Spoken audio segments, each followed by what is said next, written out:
Assalamu alaikum wa rahmatullahi wa barakatuhu.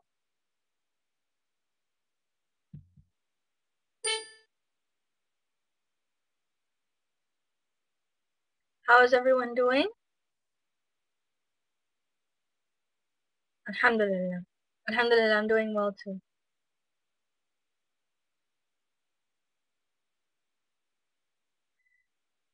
Inshallah, we will continue inshallah.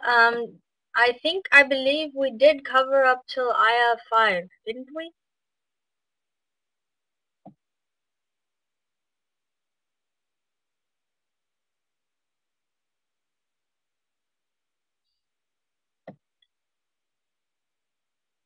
And we covered the rules for all of them?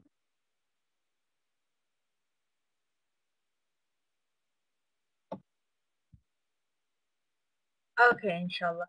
Okay, let's start inshallah. Let's have recitation from ayah 1 through 6, and we will review a little more today at 1 through 5, and then we will do 6 ayah 6 too, inshallah. So inshallah, let's begin. أعوذ بالله من الشيطان الرجيم. بسم الله الرحمن الرحيم.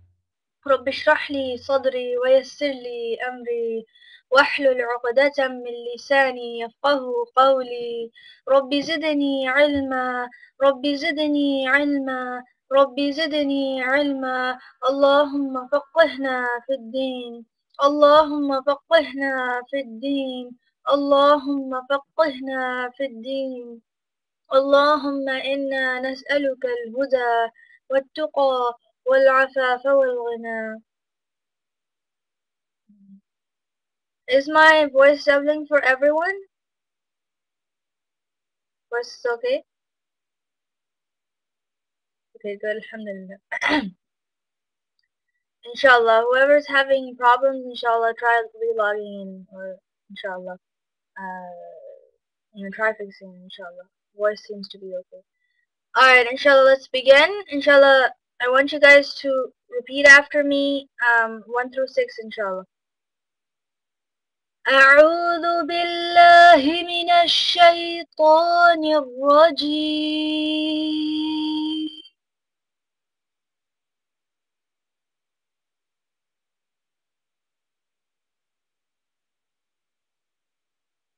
بسم الله الرحمن الرحيم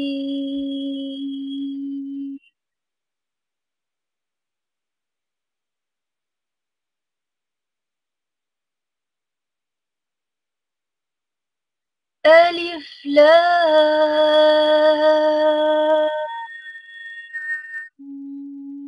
ميم.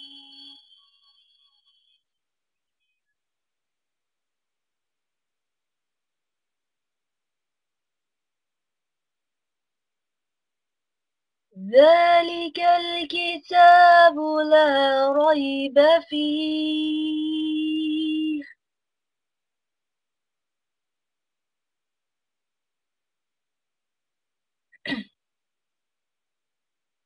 هدى للمتقين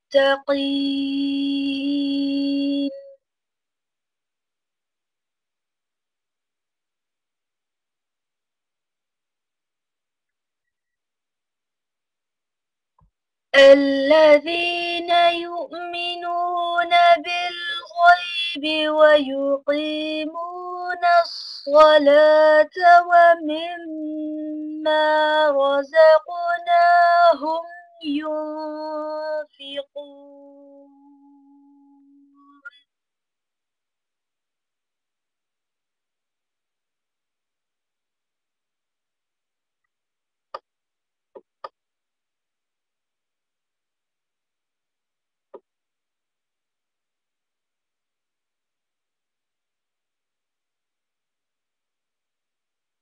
والذين يؤمنون بما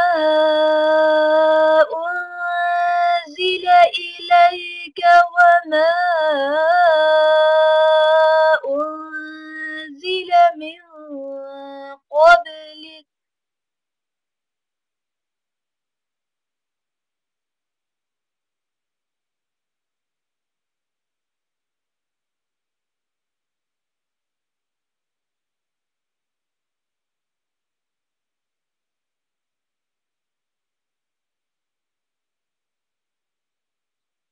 وبالآخرة هم يوقنون.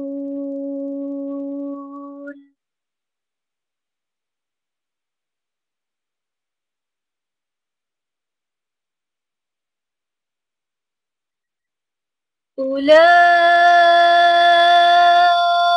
على هدى من ربهم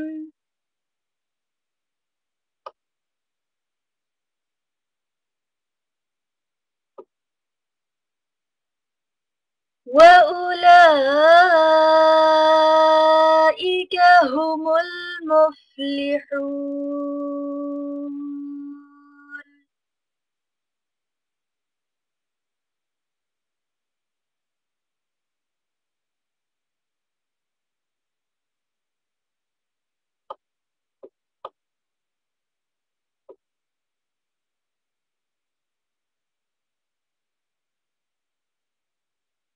إن الذين كفروا سواء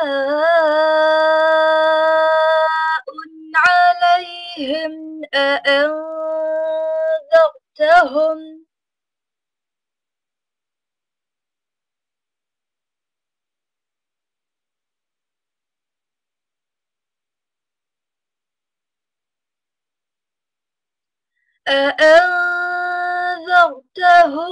أم لم تنذرهم لا يؤمنون.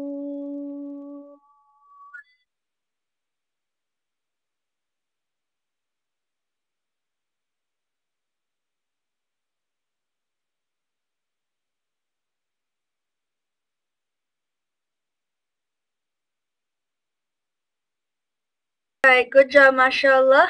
Hopefully all of you guys were reciting behind me. Inshallah, let's start the analysis of the ayahs. Kind of a quick review over what we've learned so far in ayahs 1 through 5, and then we will begin ayah 6 inshallah. Bismillah ar-Rahman ar-Rahim. Alif Lam Mim. Now we learned that these were hurufe muqatta'at, right? We need to pronounce them like separately, right? Where they're going to be pronounced as letters, right? Inshallah. So Alif Lam Mim. Make sure you extend the lam and the mim because they have mads on them, inshallah. ذَلِكَ الْكِتَابُ لَا رَيْبَ فِيهِ. The tha over here, what type of tha is this? It's the tongue tha. So make sure that you have your tongue in between the two sets of your teeth when you're saying it. ذَلِكَ. That also has a alif maqsoora on it, so you need to make sure you extend it 2 harakas, inshallah. Kitabu ta also has alif maqsoora on it, so 2 harakas, inshallah, on that too. Lam has a half mad in front of it. Therefore, we're going to extend the lam, the la over there, 2 harakas, right? Raiba, ra has a fatha on it. And then there was a rule that we learned for, you know, especially with the ya. What are we doing with the ya over here? On raiba. Lean, yes, good job, mashallah. We're doing lean. And how do we know we do lean? Mashallah, we smile, right? You guys know, alhamdulillah, we smile. So make sure you say raiba, raiba. La raiba fih, inshallah. Hudal lil-muttaqeen, ha is from the bottom of your throat, right? Muttaqeen, qaf is from huruf tafkhim. Huruf tafkhim are the full mouth letters. So make sure that you have a full mouth when you're saying it, inshallah. الذين يؤمنون بالغيب. الذين over here, again, make sure that that is from it's the tongue that, right? Not the buzzing bee one, but the tongue one, inshallah.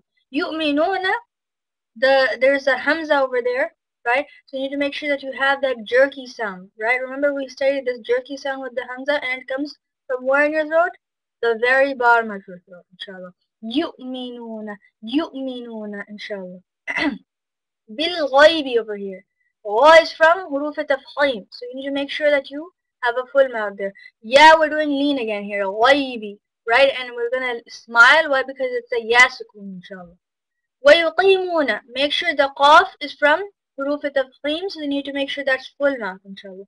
يُقِيمُونَ الصَّلَاةِ. Sad is also from huruf tafkhim. So you need to make sure you have full mouth on there too, inshallah. Extend 2 harakas on the lam. Why? Because there's an alif maqsoora, inshallah.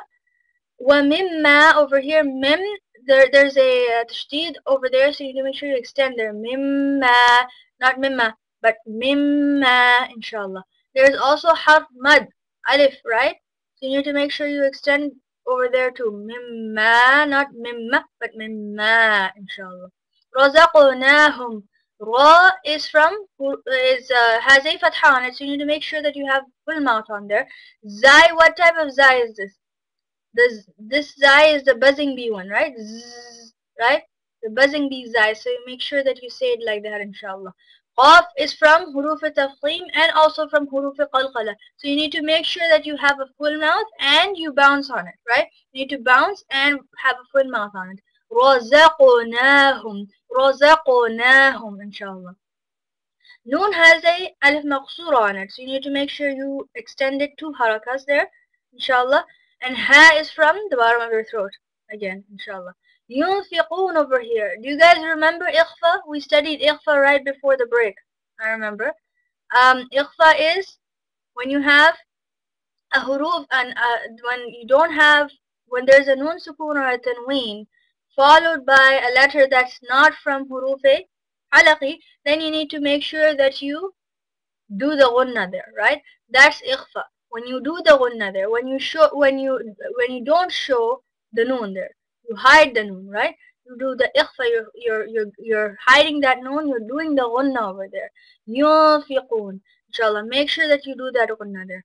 Qaf is from huruf tafkhim. Make sure that you use the qaf, make sure that you have the full mouth on the qaf there, inshallah. Yunfiqoon, inshallah. وَالَّذِينَ يُؤْمِنُونَ, the tha over here again, make sure that you have that tongue dal there, inshallah. يُؤْمِنُونَ, hamza again, make sure you jerk on it. Bima over here, what type of mud did we study that bima has on it? Is it mad muttasil or mad munfasil? Good job, mashallah. It's mad munfasil. Why is it munfasil? Because the hamza is in the separate word, right? It's not in the same word. Therefore, we need to do munfasil over here. Mad munfasil is how many harakas? 3 to 5 harakas, inshallah. Make sure that you extended at least 3 to 5 harakas, the bima there, inshallah. Ilayka over here, you're doing lean again, right? There's a hamza because alif with anything on top of it is equal to hamza, right? So make sure that you have that little jerk in there. It's from the bottom. Layka over here, lam has a fatha on it, and then there's a ya sukun, so that means we're doing lean. We need to make sure that we smile there too, inshallah. Wama unzila, again, make sure that you have that mad munfasil there. And also, I didn't cover earlier that unzila, we have to do ikhfa on the noon there, right? Make sure that you do ikhfa on the noon there. Why? Because the zai is not from huruf halaqi, so you need to make sure you do ikhfa there. Unzila, and the zai over here is the buzzing bee zai, not the tongue dal, but the buzzing bee zai. Now, min qabalika, are we doing ikhfa or izhar over here? On min, the noon sukun.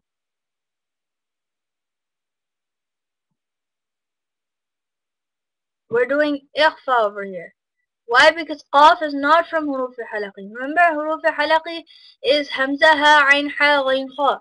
No other letters are from huruf halaqi. A lot of people get confused with the qaf. Qaf is not from huruf halaqi. Therefore, inshallah, we're going to say min qabalika. Inshallah. You have ikhfa on the noon there. Qabalika, qaf is from huruf tafkhim.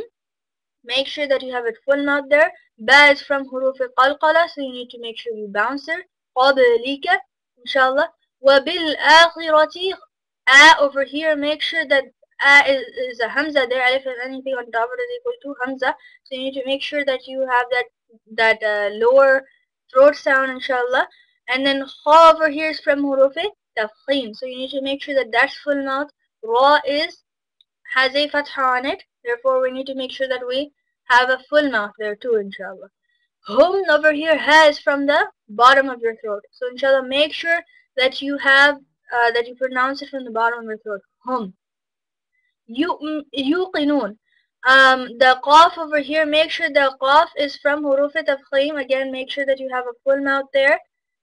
extend with the waw sukun, inshallah. Ulaika, we have a mad over here. What type of mad is this? It's madde muttasil. Why? Because Hamza is in the same word, right? So you need to make sure you pronounce it 4 to 6 harakas, inshallah. Ala over here, there is a alif maqsura on top of the lam, so you need to make sure that you extend it 2 harakas. So ala, ayn is from the middle of your throat. Make sure that you say ala, not ala, but ala. Make sure you have it from the middle of your throat. Those middle muscles need to be used, inshallah.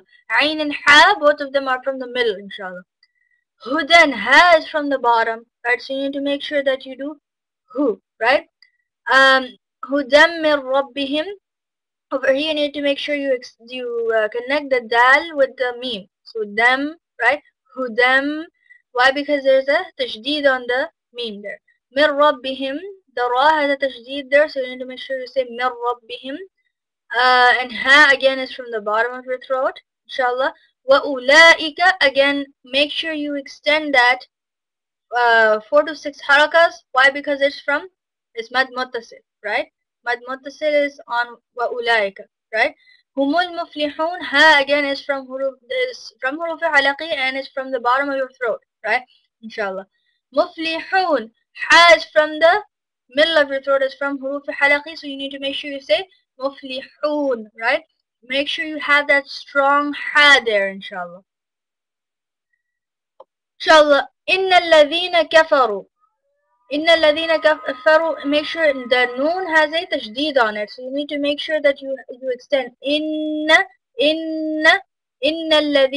You're connecting the two. Why? Because lam has a tajdeed on it, and then the over here has it's the tongue dal, right? So you need to make sure that you have your tongue in between the two sets of your teeth, inshallah.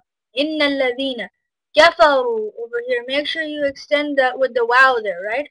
Kafaru, not kafaru, but kafaru, inshallah.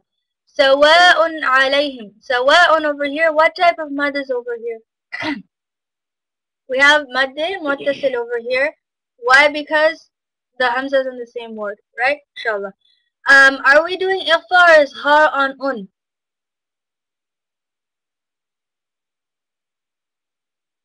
We're doing izhar over here, right? We're doing izhar over here. Why? Because ayn is from huruf halaqi, right? So you make sure you do sawa'un, not sawa'un, but sawa'un, right? Inshallah, make sure you have no one there, inshallah. Alayhim, there's the ya sukun has lean, right? Why? Because lam has a fatha on it and there's ya sukun followed by it. So you need to make sure you say alayhim. Ha is from the bottom of your throat, right? أَأَنذَرْتَهُمْ. There's two hamzas over here. Make sure that you pronounce both of them, and they're both from the bottom of your throat. So make sure that you pronounce them correctly from the bottom area, inshallah. أَأَنذَرْتَهُمْ. Noon also is what are we gonna do on the noon? Are we gonna do ikhfa or izhar? Ikhfa, yes. Good job, mashallah. We're gonna do ikhfa. Why? Because that is not from huruf halaqi. So you need to make sure you say أَأَنذَرْتَهُمْ. Dal is, what type of dal is this? Is it the buzzing bee zai or is it the tongue dal? It's the tongue dal, right? So make sure that you pronounce the dal when you have your tongue in between the two sets of your teeth, inshallah. Ra is going to be full mouth. Why? Because ra sukun is followed by a letter that has a fatha on it. So make sure you say أَأَنذَرْتَهُمْ, inshallah. Has from the bottom. أَمْ لَمْ تُنذِرْهُمْ. Make sure that tunzirhum you have you have the unna on the noon there, right? Why? Because that is not from huruf halaqi, and that make sure again you need to make sure it's from the tongue, right? The tongue to make sure that you have your tongue in between the two sets of your teeth, inshallah. And ra over here, make sure do not have it full mouth. Why? Because there's a kasra underneath the letter before, right? Tunzirhum, inshallah. Ha is from the bottom of your throat. La yu'minun. Lam has half mad in front of it, so you need to make sure that you extend there. La, right? Make sure you extend on la there. Yu'minun. The hamza on yu'minun, make sure that you have it from the bottom of your throat, inshallah. يؤمنون. Now, inshallah, does anyone have any questions about the lesson? Muttasil? Okay. Mad muttasil is the mud that is inside the same word. Basically, like for example, sawa'un over here. The on sawa'un, the mud is in the same, the hamza is in the same word. Whenever there's the hamza is in the same word as the mud, that's when we have mad muttasil, right? And mad muttasil is basically the long mud, right? It's 4 to 6 harakas, right? Mad muttasil is the long mud, and it's 4 to 6 harakas, extended 4 to 6 harakas. So make sure whenever you see the hamza in the same word as the mud, you recognize that it's mad muttasil. Inshallah. When it's not in the same, when hamza is not in the same word, then you need to make sure that it's mad munfasil. Mad munfasil is, you know, it's 3 to 5 harakas, inshallah. Yes, very good job. Attached mad is for muttasil, and munfasil is the detached mad, right? Inshallah. All right, now, I think we'll end here for this week, inshallah. سبحانك اللهم وبحمدك نشهد أن لا إله إلا أنت نستغفرك ونتوب إليك. السلام عليكم ورحمة الله وبركاته. Assalamu alaikum wa rahmatullahi wa barakatuhu. How is everyone doing?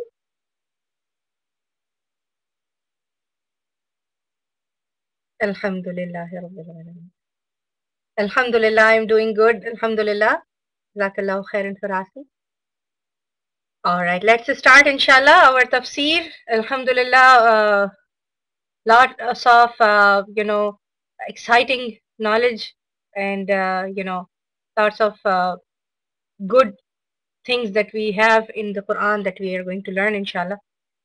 Alright, نحمده ونصلي على رسوله الكريم أما بعد فأعوذ بالله من الشيطان الرجيم بسم الله الرحمن الرحيم رب اشرح لي صدري ويسر لي أمري واحلل عقدة من لساني يفقه قولي من يهد الله فهو المهتد ومن يضلل فلن تجد له وليا مرشدا اللهم إنا نسألك الهدى والتقى والعفاف والغنى اللهم آتنا أفضل ما تؤتي عبادك الصالحين آمين.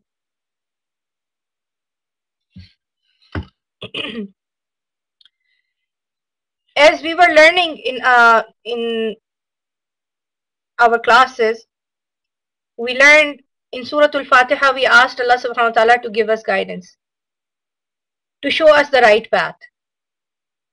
And in Surah Al-Baqarah, right afterwards, Allah subhanahu wa ta'ala answered our dua.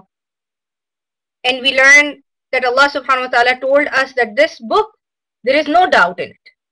When you open this book, come to this book with complete confidence and take whatever the orders that you get from Allah subhanahu wa ta'ala as it is and apply it in your life. There is no rab in it. There is no doubt in it. And it will guide what kind of people? The muttaqeen. The people who fear Allah subhanahu wa ta'ala. The people who safeguard.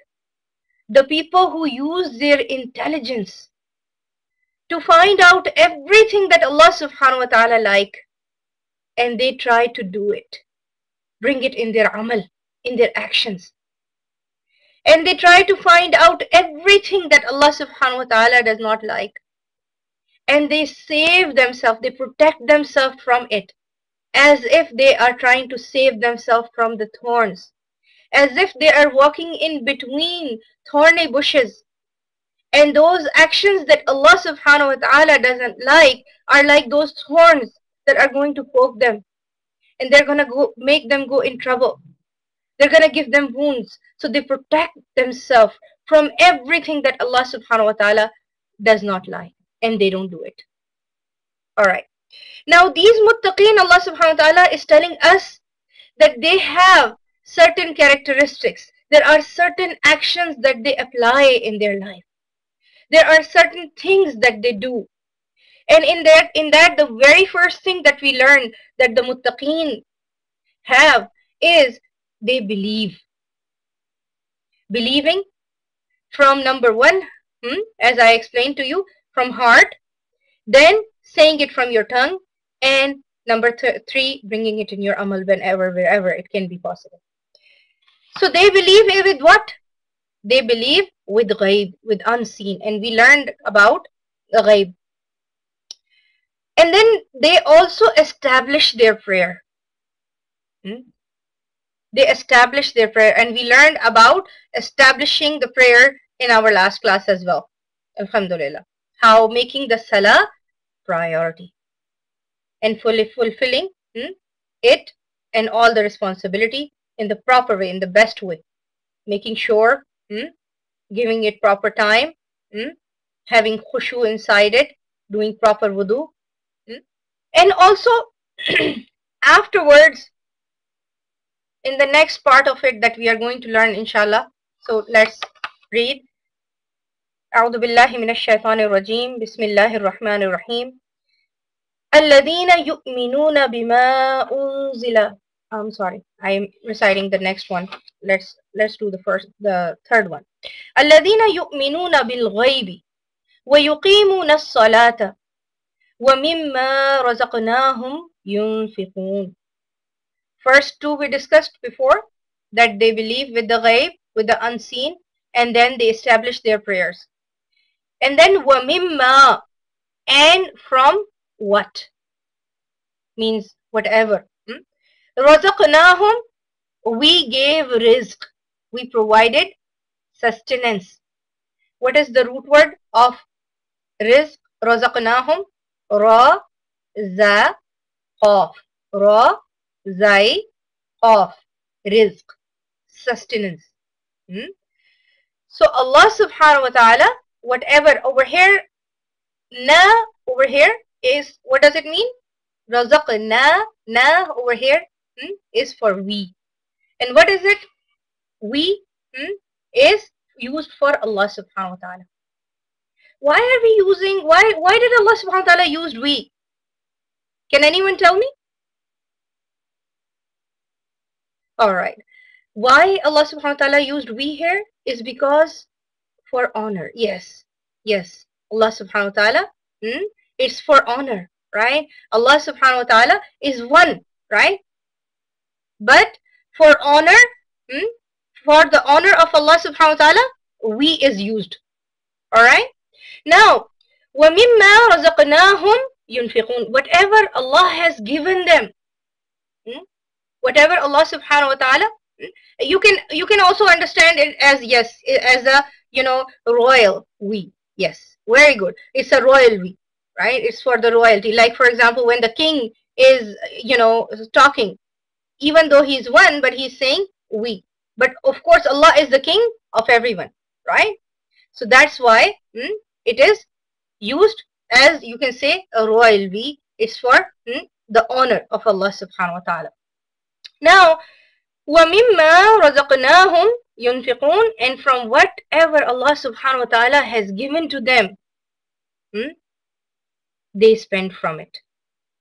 Whatever, from what Allah has given. So what we gave them, we provided them sustenance, يُنْفِقُونَ, they spend.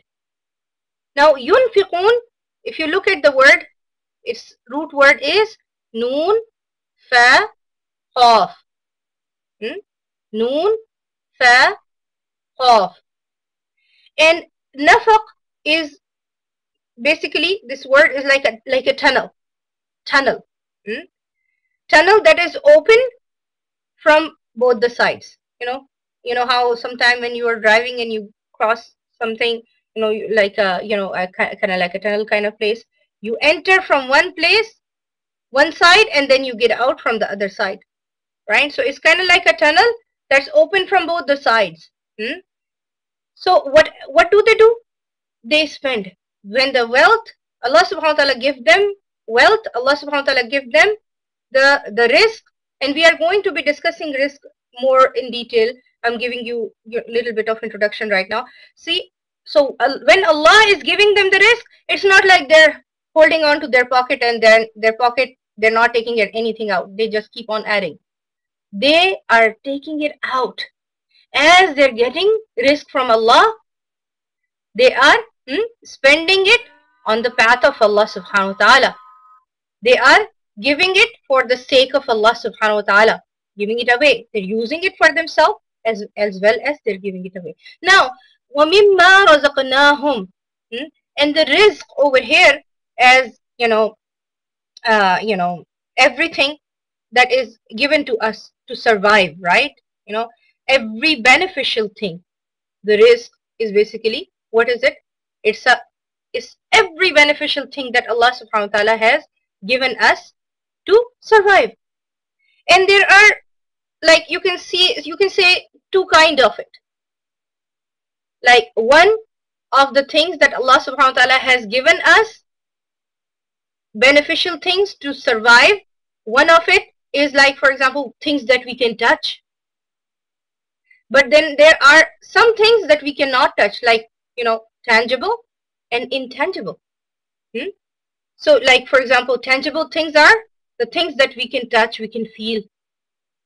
But the intangible things, they're not physical. But there are things that Allah subhanahu wa ta'ala has provided. For example, things that we can touch. For example, food.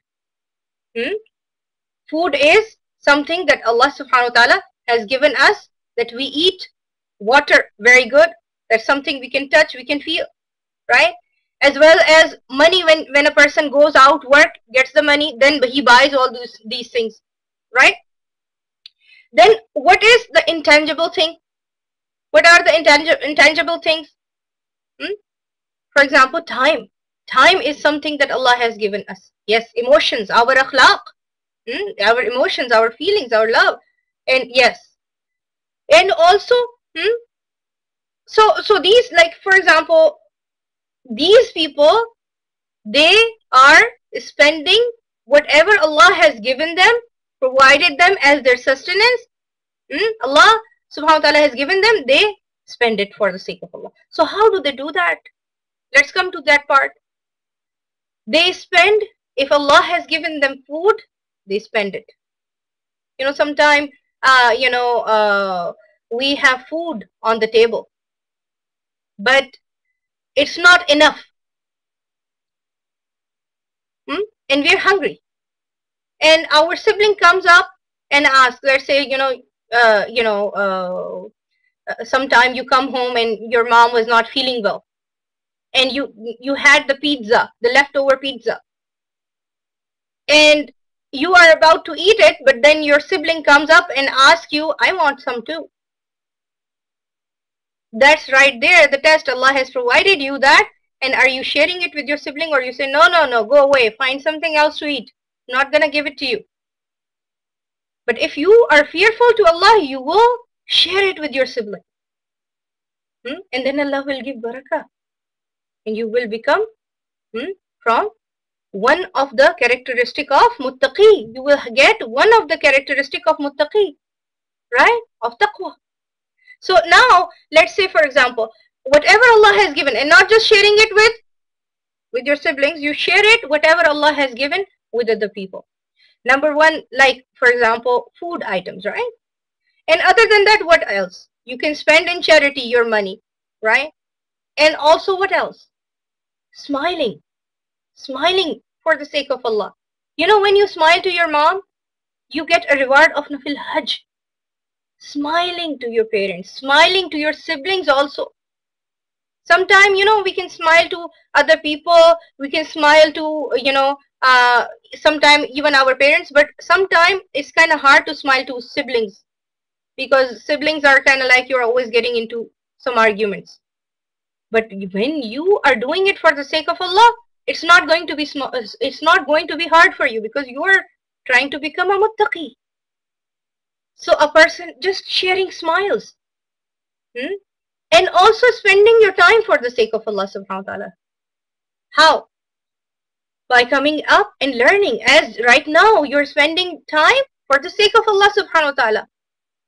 You are coming and learning the book of Allah.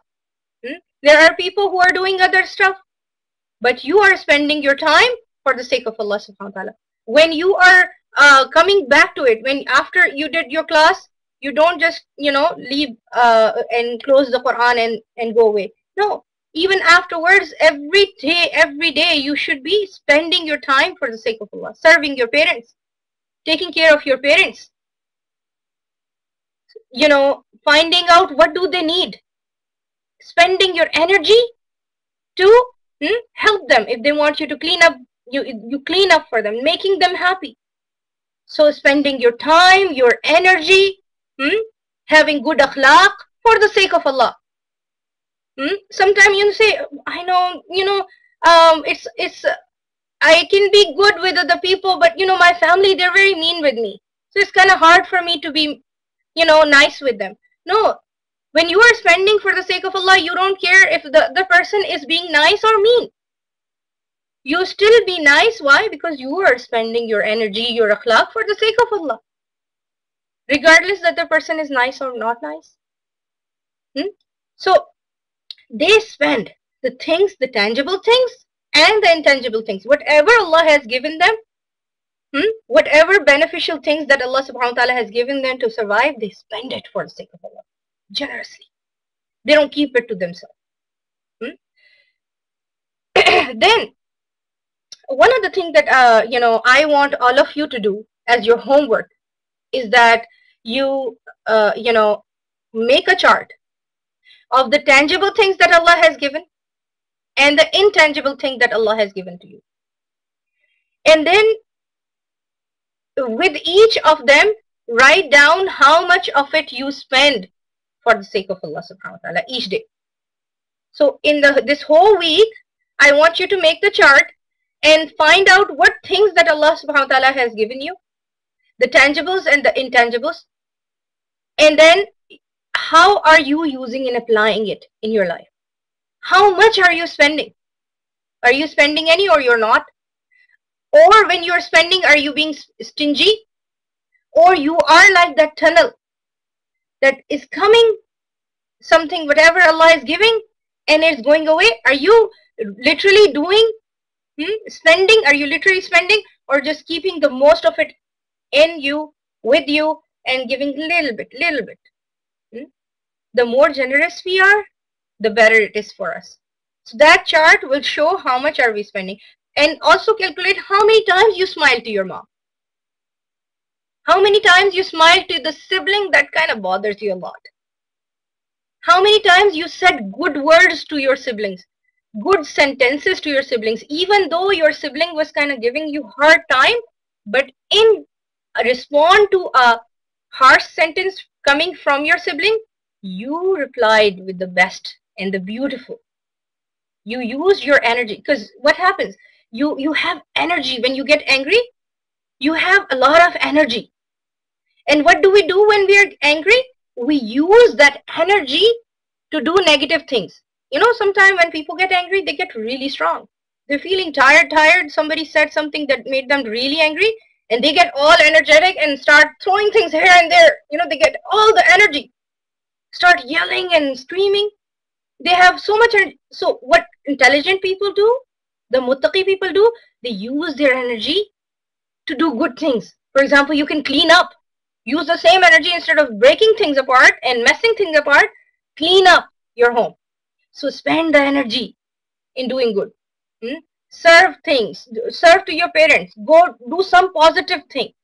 And you can do it. You can do it. Yes, drink water. That's right. Drink water. And give water to the person who is making you angry also. Give some good things. Do some good things with that. So channelize that energy in a positive way. So let's say, for example, let's make that also our task as homework, is that when you got angry, did you channelize that energy? One of my teacher, she literally told that when she used to get angry, she would clean up the whole house. She would clean up the whole house. And her house is like shining clean because she is angry. So we can use and channelize this energy and do something good, inshallah. Inshallah. Alright, with this homework and with that, may Allah make us from those people who believe in ghaib and establish their salah the way Allah like it, inshallah, the best way, and the ones who spend whatever Allah has given them. inshallah. Wa akhiru da'wana anil hamdulillahi rabbil alamin. Subhanakallahumma wa bihamdik. Nashhadu an la ilaha illa anta. Nastaghfiruka. Nastaghfiruka. Nastaghfiruka wa natubu ilayk. ربنا تقبل منا إنك أنت السميع العليم وتب علينا إنك أنت التواب الرحيم. I love you all too. Jazakallah khairan. Assalamu alaikum wa rahmatullahi wa barakatuh. And assalamu alaikum wa rahmatullahi wa barakatuhu. We'll start with our Arabic class, and just make sure if you have any questions from anything that you want to ask, you can inshallah ask it now if you saw something on the test or anything like that. So inshallah we'll start with exercise 2 on lesson 1. Okay. So, exercise number 2. And in this exercise, all you have to do, it's very similar to the first exercise. All you have to do is connect the two words and use fi in between. So, it's the logical one. So let's try it. All you have to do is make the sentence with fi. And inshallah, we'll discuss more things about all that new stuff we learned. The khabar, mubtada, you guys remember, right? So inshallah we'll review with that. So sentence 1.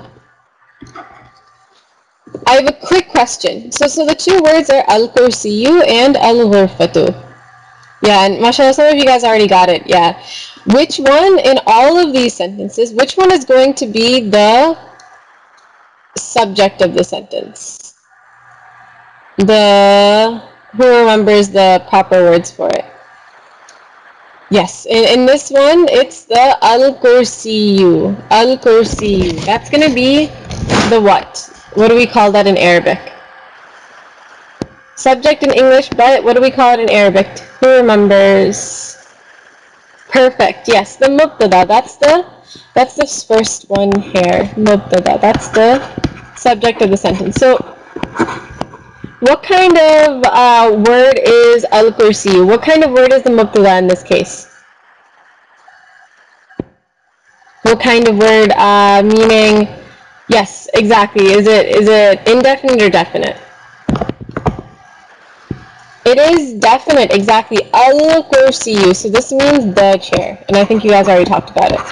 So, I can put it where? I can put it in the front, there's no problem. Al-kursiyu. Al-kursiyu. Perfect.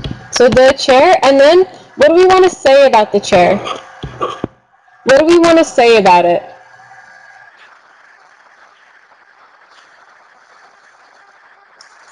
Yeah, where it's in. Where is it?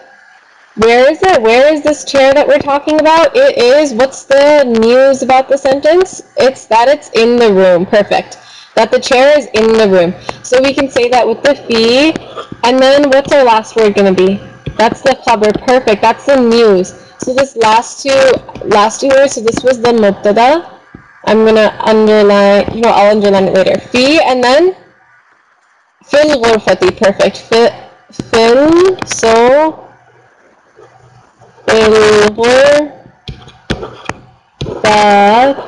and masha, using the kasra after the fi, that's like old stuff, right? So here is the mubtada right here, and then I can underline in a different color. This is the news, the khabar. Okay. So two parts of the sentence.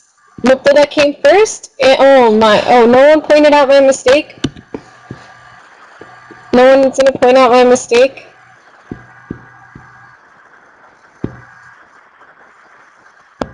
Yeah, exactly, Afnan. I don't know why I wrote two dhammas. Okay. I think it was because I was thinking about indefinite, definite when I wrote this. Okay, so al-kursiyu, and that's exactly what I was about to ask. Because the al-kursiyu is definite, we talked about that, it can be in the front. Okay. So the next sentence. Hishamun and ad-dukkanu. Hishamun and ad-dukkanu.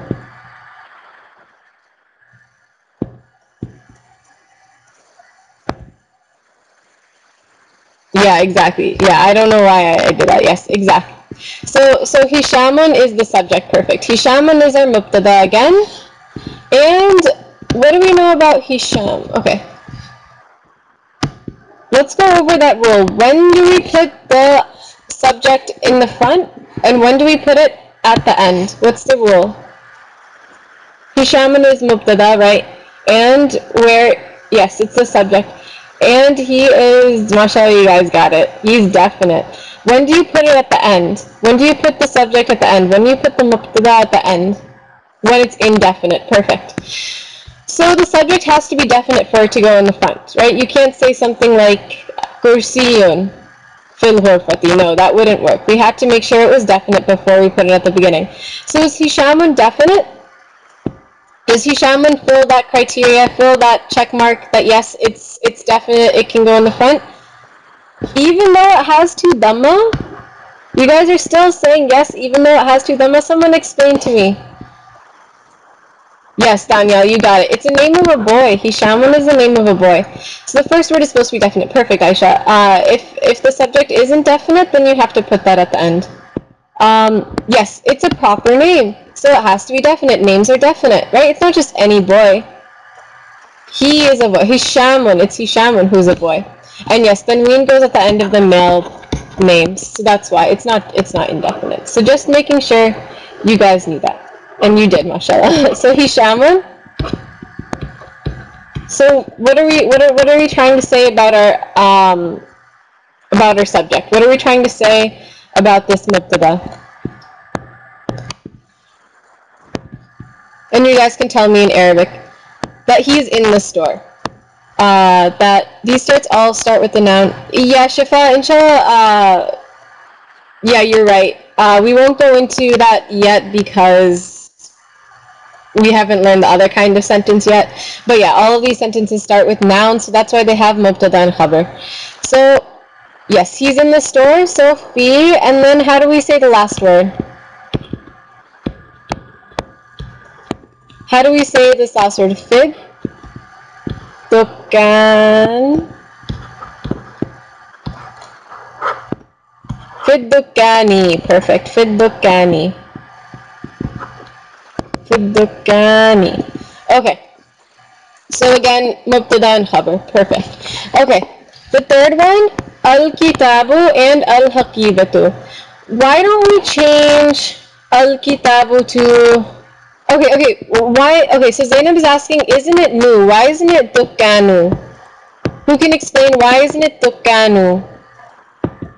Right, in the beginning it said dukkanu. It said Hishamun and ad-dukkanu, and when we made the sentence, Hishamun fit dukkan li. Yes, because there's this fi before it. So this fi before, it kind of kicks out that dhamma. It makes sure the next word has the kasra. Whenever fi comes before, you have to have the kasra. Yes. Do all sentences have to have a definite word in the start? Mostly yes. There's a couple exceptions, but inshallah, regular sentences, if the subject isn't definite, it goes at the end. If it's definite, it goes in the beginning, it's fine. Okay, so for the third one, because I think you guys are smart enough that you understand the first two perfectly, why don't we change al-kitabu to indefinite? So why don't we change the book to indefinite? How would that sound in Arabic? Changing the book, al-kitabu, to indefinite. Perfect, kitabun. So let's change this to kitabun. Only because you guys are smart enough to do it the regular way. Good, so what's the change? Why did I do that? I can't understand because there is... Anum, just ask specifically what you have a question with, and inshallah I can go over it. Okay, good. Whenever there's fi next to a word, The other, yes, the word after ends in a kasra. That's the rule, Rahma. So whenever you have fi, and what other word do we know that this rule happens? Fi plus the word with the kasra at the end. What other word do we know acts like this? Fi and ala, perfect. Same kind of rule, that they're all in like the same kind of category. So, yes. Those are all in the same category, fi and ala. So both of these have that same kind of rule. Okay, so kitabun. And you guys told me, I read some responses, and you guys, mashallah, told me that when we have kitabun, now that main thing that has to change is now that this is indefinite, we can't start a sentence with it. We can't put this indefinite mubtada at the beginning. So what do we have to put first? There's only one other option to put first. If the mubtada can't go first, what goes? Yes, exactly, Maheen. So the indefinite one has to go at the end now. So the news has to go first in this case. So the news first, and then the mubtada. And what's the news? What is the news? If this kitabun was the mubtada, what are we trying to say about kitabun though? Are we trying to say that it's a bag, or are we trying to say it's in the bag? Right, in the bag. Not in the news, in the bag. Right. So we're trying to say in the bag as our news. So how do we say that? Shahroz, inshallah, just relog. It'll be fine. In the bag? Perfect. Fi. You have to start the sentence with fi. In the bag. That's our news. Fil haki ba. Good. Mashallah. Hakibati. Okay. And then, again, the only thing left in our sentence is the mubtada. That's the only other thing in our sentence, so I can just put that on. Kitabun. Kitabun. So I'll underline it for you guys. What we talked about in this sentence was that the news goes first, the khabar goes first, fil hakibati, and then what comes after? The rest of the sentence. The last part, the mubtada. Okay, so last one, last sentence. Why don't we do that in first one? Okay, Mariam, good question. What changed? Why was this sentence special? And why did we flip the order and we didn't flip the order for one? Why was this sentence special?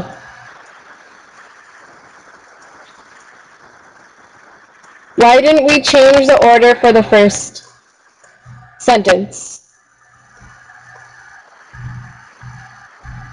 Because who knows? Should I answer? Okay. Was right here. This indefinite. Where are the rest of the students who told me? Because indefinite in this sentence. In this sentence over here, the mubtada, so you'll write a list. Mubtada. Oh, I can't write on the side of the board. Mubtada was definite, so that gave a check mark. It could go first. In this case, we looked at the mubtada, and we found out that it was kitabun. It was indefinite. Oh, Mariam, I think that this is where, yeah, I changed this to kitabun. We decided that we'd change it to kitabun just for practice in class, because otherwise the sentence is easy. We decided we'd change it. Yeah, okay, yeah, I can see that it would have messed you up if you didn't realize we did. We made it indefinite, yeah, exactly. This was changed to indefinite. We took off the al, we added the other dhamma, kitabun and al-hakibatu. So a book is in the bag. So how do we write that? We write that like fil hakibati kitabun. The mubtada, okay, the mubtada has to be definite. If it's not definite, then we put it at the end. So you can use both. You can say a book is in the bag, you can say the book is in the bag, but you're just going to have to write your sentence differently. If it's definite, you can do it the regular way, put it at the beginning, like the first sentence. If it's indefinite, you can do what we did in the third sentence. Okay, so fourth sentence, al-imamu and al-masjidu. Yes, Rayan, you changed the order in this case. You have to because the mubtada is indefinite. You can't start a sentence with the indefinite mubtada. And fi is part of the news. Perfect, Filza. That was an important point. This fi, fil hakibati, it's underlined in green as well. That's all part of the news. This goes together. No, Pira, we're just going to keep it. The imam and al-masjidu. Al-imamu and al-masjidu. So our first checking thing is our mubtada. What is our mubtada and what kind of word is it? Mubtada has to be definite, but doesn't news have to be definite? Aisha, no, it doesn't have to be. And usually it's going to be indefinite, but you can do it in any sentence, or specifically this one. Rayan, you do it, you can flip the order. You should flip the order when the news is indefinite. You have to.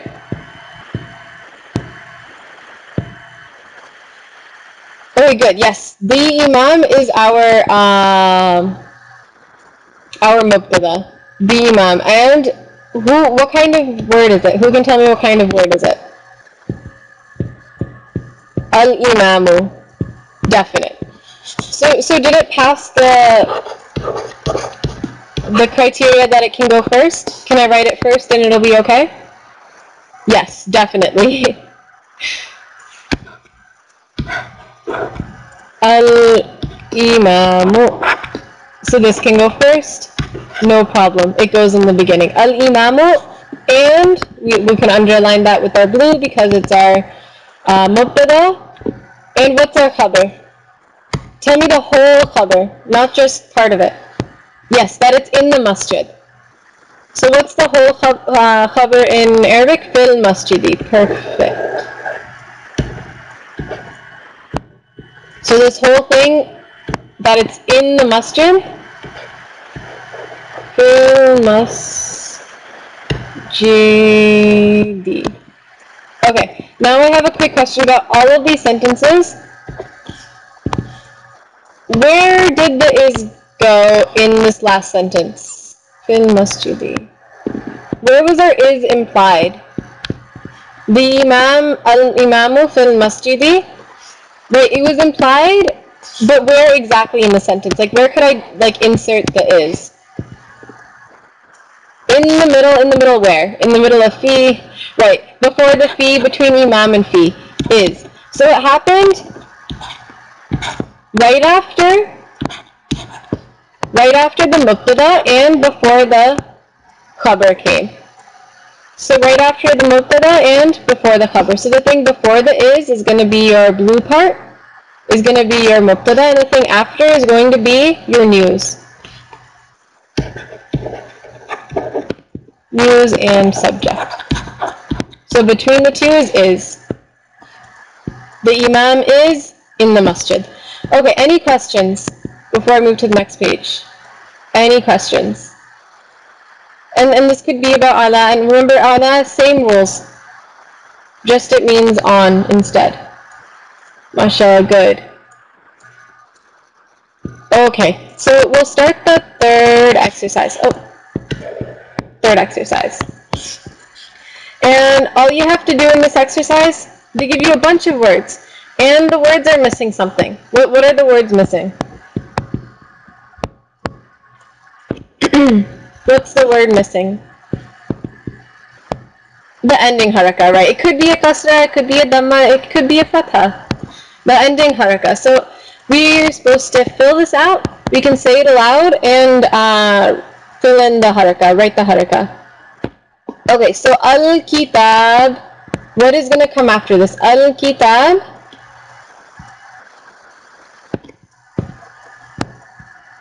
Boo, perfect. Now I have a question for you. Do you think that this word is going to be, if we put this in a sentence, do you think that this word, al-kitabu, with the dhamma at the end, do you think that's going to be part of the Subject or part of the news? Where do you think this word is going to fall? Just seeing al-kitabu. Perfect. Yeah, it's probably going to be part of the subject, right? Al-kitabu, the book. There's no fi before it. There's nothing like that. It's definite too. It has this dhamma. It has an al. It's probably going to be part of the subject. So that's, yeah. In all of our sentences, we had al-kitabu being the subject, or it could be the subject. So let's look at the next one. Fil kitab.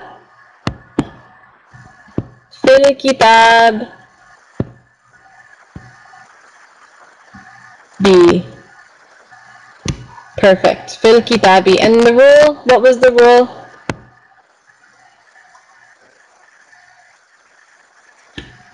Yes, the rule was the fi comes and kicks out the dhamma and puts the kasra. Fi makes the kasra. So fil kitabi. And this sounds like news to me.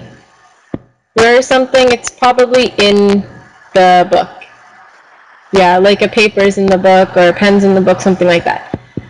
Okay, fil kitabi. Let's look at the next one. Al-makta. Al-makta. Bu. Perfect. Al-maktabu. And why only one dhamma? Why just one dhamma? Because it's definite, it has this al. It can't have the tanween anymore. So it has to have just one dhamma. Otherwise it wouldn't make sense. Perfect. Al-maktabu. So next one. Filna. Filna. E. Perfect. Filna E. And say these aloud, and inshallah it'll be easier to make sentences and memorize these rules, and it'll come to you naturally the more you say these aloud. So as-sarir, as-sarir, perfect, as-sariru. Okay, quick review because we might as well review all the lessons we can. What kind of letter is seen? What kind of letter is this seen?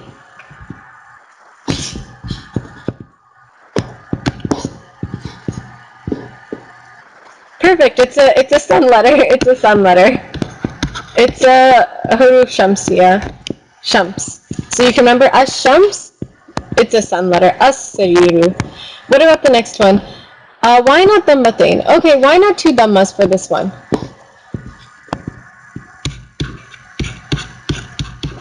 Why not two dammas for this one? Because it's definite. Because it has this al. The al made it definite. As-sarir, the bed, the couch. As-sarir, and you can't have two dhammas with the definite word because that's a sign of indefinite. So we had to make sure there was only one dhamma. As-sarir. What about the next one? Ala-sarir. Ala-sarir. Perfect. Ala-sariri. On the couch. So we can say something like the book is on that, right? The book's on the bed, the book's on the couch. Al-kitabu ala sariri. We can just even connect these two sentences. Those would go together. This one would be the subject and this one would be the news. Okay, next one. Al-kursi. Al-kursi. You. How do you say my chair? Kursi. Kursi. So you're gonna have like a extra ya you're gonna put, but you're gonna connect them because it ends with ya, and you're gonna have the extra ya at the end. Al kursi. Al ma.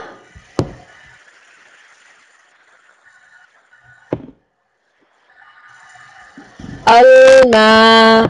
Perfect. So this one was different than the first one. Al-ma'u would probably be where? Where would you find that in a sentence? Probably you'd find that as the subject. And where would you probably find that phrase above it? Fil ma'i. Where would you probably find that one? You'd probably find that one in the news. Perfect. So you can kind of tell already what's going to be the subject and what's going to be the news. Okay, next one. Al-qala.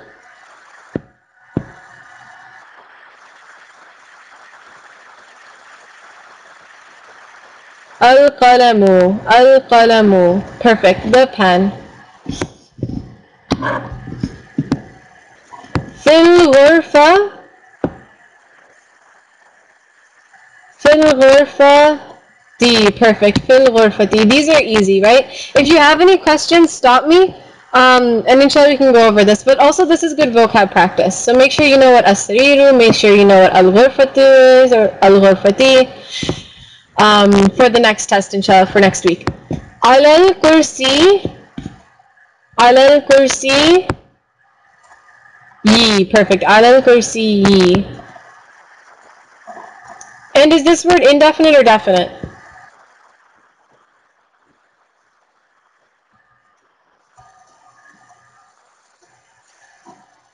Al-kursi. Definite. Yes, definite. Okay. As-sama. As-sama. Ooh, perfect. As-sama'u. The sky. As-sama'u.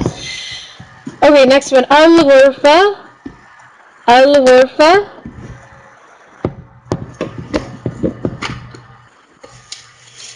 Al-ghurfatu. Perfect. And what kind of letter is this line? What kind of letter is line? And how did you know? How did you know what kind of letter that was?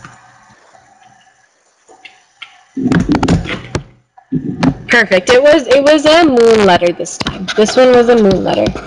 And why? Because exactly, the lam wasn't skipped. You pronounced the lam. You said the lam. You said the lam. Just like you say al-qamar, you said that like al-ghurfatu. So those worked. Okay. Ala and alal maktab. Alal maktab. B. Perfect. Alal maktabi. On the, what does this mean? What does this phrase mean? This little part mean?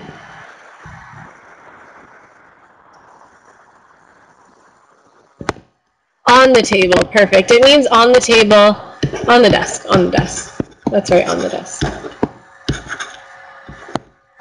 Al-maktabi. And then what about the last one?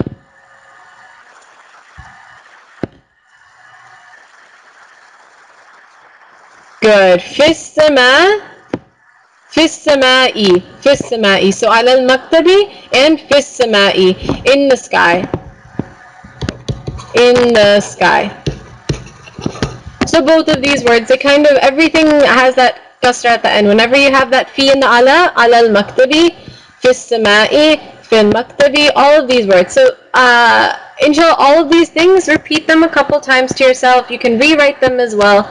And that way it'll be easier to remember these rules. The more you say something like fis-sama'i or fil-maktabi, the easier it's going to be to remember the rule. Questions? Anything even about the old lessons as well? No? Okay.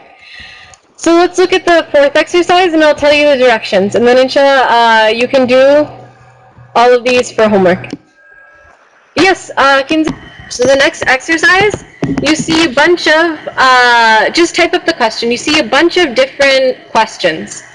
Something like Ayn al-kitab, wa Ayn al-kitab al-an. You see all these different questions. And what you're supposed to do is you're supposed to look at the picture and answer them. Yeah, exactly, Haris. You're supposed to look at the picture and see what is going to be like the appropriate answer, and use fi and ala. So you're probably going to have to use in and on in these sentences. Food now, and I'll see you next week. Make sure you study. That's your homework, studying in this exercise. So, سبحانك اللهم وبحمدك نشهد أن لا إله إلا أنت نستغفرك ونتوب إليك. السلام عليكم ورحمة الله وبركاته. Ahmad, just answer the questions. Ala and Fi. Mashallah. Okay. This exercise 1 lesson, exercise 4 from lesson 1. That's the homework. So inshallah, I'll see you next time. There's going to be an email. And don't worry. Mashallah, you guys are so bright. You're learning all this new stuff. Mubtada and khabar.